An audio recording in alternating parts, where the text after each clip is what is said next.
From Studio 3 at Buzz TV, it's The Horse's Mouth with Tom McManus.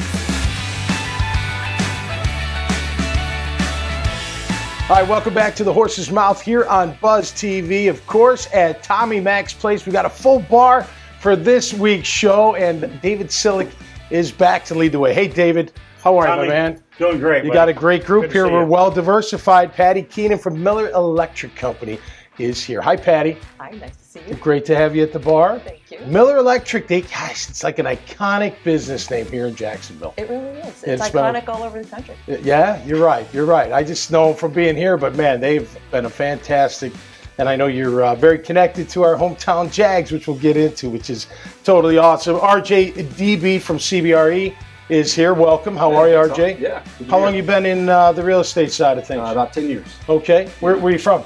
Jacksonville originally. Okay. Third generation. Really? Yeah. Absolutely. Where'd you go to school? Bartram Trail. Okay. I was the first group that didn't go to Nice. So. Okay. Yeah. That's when they broke up that big Nice contingency. That's right. Right. And then PV came after you guys. Creekside. Yeah. Building another one down there. It's like Nice never recovered. God bless them. Yeah. They're trying, though. They're trying. Yep. But great to have you here, my friend. Thanks. And Chris Freedman from On Defend. Yes. How you doing, Chris? Yes, thank you for having me. You're the entrepreneurial one on this serial version of that. Yeah. I love it, man. I love it. Tell us about On Defend. What's that all about? So we're a national information security company that helps companies prepare for and defend against cyber attacks. So we hack into them, and then every so often make a proprietary product that enters the world to help with that as well. No kidding. Wow. Is that that's how you test it? You go in there and see if you can hack them? And then they call us white hats, right? We simulate attacks so they can be prepared for the real thing. Wow. Unbelievable. And you founded that company? I founded that, yes, in 2015. Wow. And, had you had a background in that kind of thing? Or what? No. How'd you get to that? No, I was thinking about the next thing to do, and it just so happens the head of cybersecurity under President Obama's NSA was in town, and I spoke with him, and I was thinking about what's a good emerging industry, and he said, well, this is the one. This is the one for you. So that's great, man. That's great. Have you engineered products as a result of? Sure have. Rolled those out? Yeah, actually, we've for example, engineered them with some of the companies you would see on the skyline here to simulate hacks through code versus humans. Okay. And we have a new product that's spinning out that's going to be a major phishing product that actually tells people what's wrong with an email if it's an attack right next to the email they're reading. Oh, I thought you were phishing Marlin. No. PH. PH.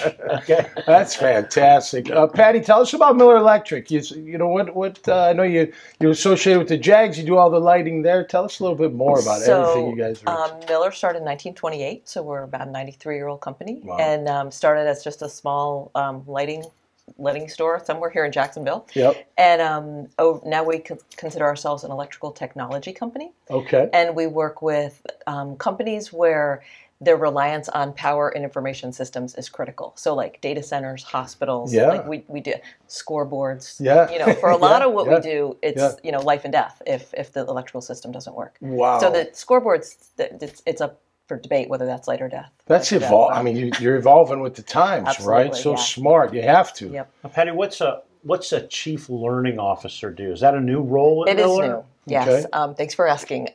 So Miller's a company that's really, really innovative for being such a almost 100-year-old company. Yeah. So we're very values-based, but we're also very innovative.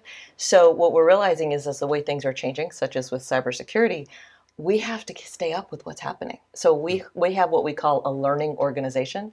So that means all 2,200 of our people are lifelong learners. Gotcha. They're constantly learning. Yep. And it's different for every person, right? So we're doing things like customized learning plans for everybody in the company. We're doing a lot with diversity, equity, and inclusion right now.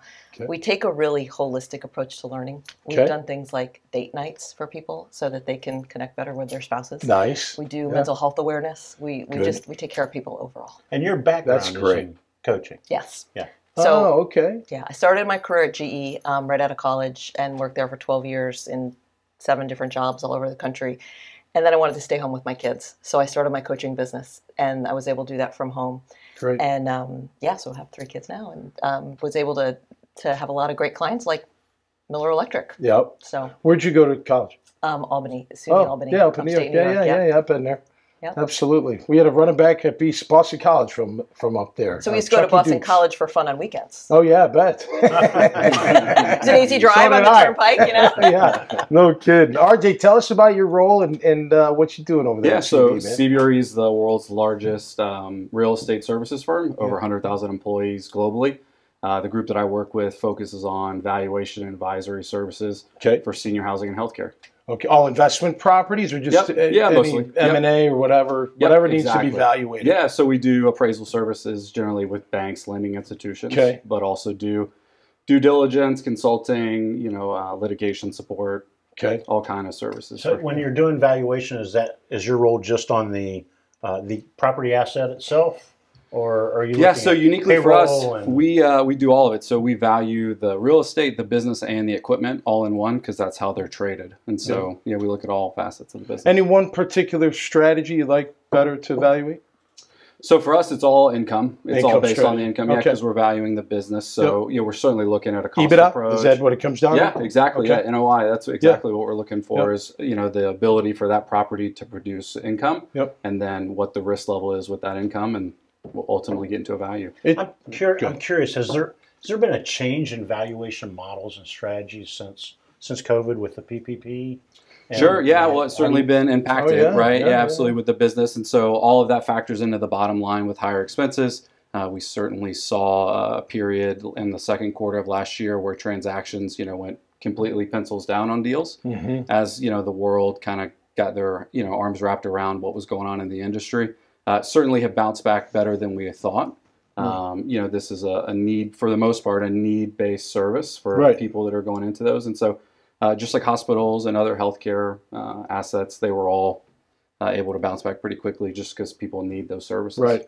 Do you capitalize that expense? We do, yeah. Okay, so, I'm just curious. Yeah, absolutely. I was in real estate for a while, so I worked with an apartment guy. So, a lot of the resident care expenses that you're talking about, like PPE and some of those other things, that's run through the operation of the business, and then some of those larger expenses are run through below the line and not capitalized. Okay, so yeah. That's great, man. That keeps you guys are all busy. Holy cow! I thought I was busy. You're way busy. All right, let's talk about the big news here locally. We're all Jag fans, right? Maybe, kind of. Much. Yeah. Tim Tebow maybe going to be signed to the Jacksonville Jaguars. What do you think, David? I'll start with you. Urban, is that really going to happen? They believe it's going to happen. Really? Yeah. I thought just a tryout. I thought it was just rumors. No. Doesn't mean he's guaranteed anything, but they're going to give him a shot. They've already worked him out, so he must have impressed enough. I mean, they're not going to sign him if he can't run anymore or anything like that. But what do you think about that? It'd be my dream come true. Yeah. Great marketing. It's a splash. I was on the radio earlier. Hayes Carline said, you know what? They got to do Hard Knocks now.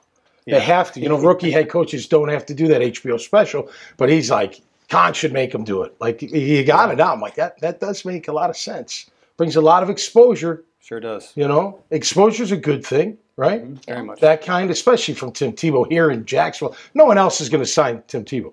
He's only getting signed because of Urban Meyer and his presence here. They're neighbors, that now. Oh, yeah.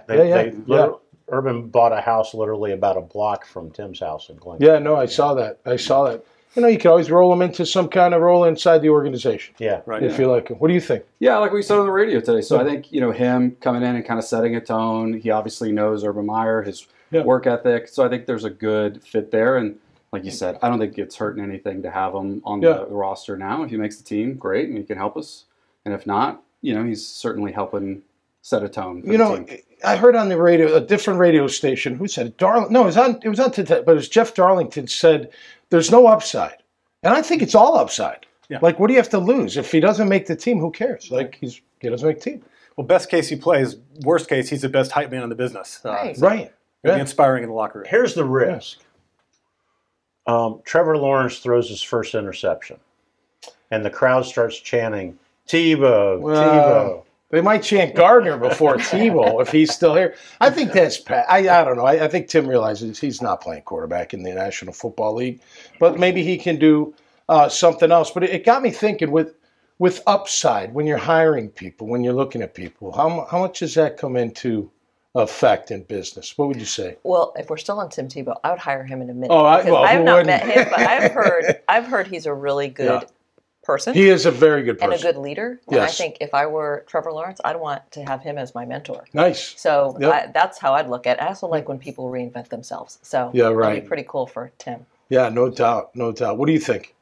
Like I said, it'd be my dream come true. No, I meant with upside in employees. When you're looking at people, other companies are looking at, how much does that factor in? Like, listen, it's, kind of similar. You mean the sachet value of risk versus the reward of hiring this person. I think bringing him into the organization as a leader, as a mentor, not necessarily expecting him to step onto the playing field as a player, but have an impact in the locker room, maybe as a liaison with the team and the coaching staff. He's at least a good minister for the coach's message, right? Because he can handle it. He can handle it. I'll tell you a quick story. In 1995, I'm a street free agent with the Jags. I've been out of football for 2 years. Everybody knows I'm only there because Coughlin knew me from Boston College. And I was a total long shot to make the team. And we're in a mini camp. And a local or FSU running back, I'll leave him nameless because he's a good guy, but and a great player in college. We get done with a mini camp practice, and we're in helmets and shorts. And if you're not used to Florida heat, and none of us were, you're dying. I mean, it's May, June. I mean, you're absolutely dying out there, and he's running us to death, and it's physical. Anyway, we get done, and this player sits down next to me. He goes, "Man, you chose to come here?" I was like, "Bro, this is my last shot." And let me tell you something. He was way harder in college. He's like, "Get out of here." I said, "Way harder," and he was. But that was on a smaller, similar level. Coughlin knew that I would do anything.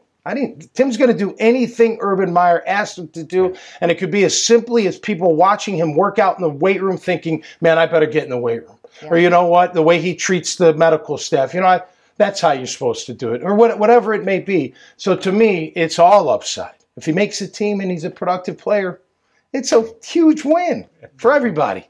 Absolutely. I say cheers to that. Awesome. How about that? Cheers to you guys.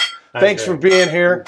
Appreciate it. You all get a copy of this, and we'll all share it all across the World Wide Web. That'll do it for us right here on the Horse's Mouth from Tommy Mac's Place on Buzz TV. Until next time, stay safe and be cool. We'll see you right here on the Horse's Mouth. Cheers.